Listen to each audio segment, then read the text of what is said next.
The Australian Constitution can only be changed with the approval of voters at a referendum. Voters write yes or no to the proposed change. But how a change is approved is not as simple as you may think. For voters to approve a change, it must gain a double majority. The first majority requires that more than half of all voters in Australia vote yes.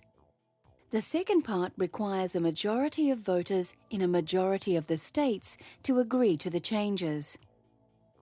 Voters in the territories, the Northern Territory and the Australian Capital Territory, are not counted in this second part of the double majority.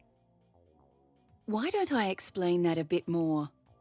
There are over 13 million people eligible to vote in Australia. So the first requirement for any constitutional change is that more than 6.5 million people voted yes. And the second requirement is that in at least 4 out of 6 states, more than half the people voted yes.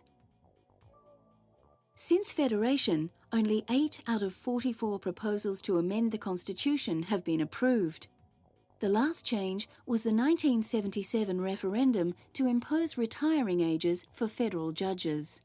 But interestingly, at the same referendum, another proposal did not pass. While a majority of people overall voted yes, in only 3 out of the 6 states did the majority of people vote yes.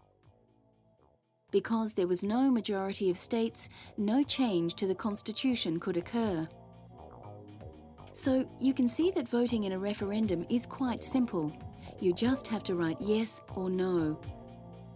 But the processes around how these votes are counted determines whether or not a change is approved.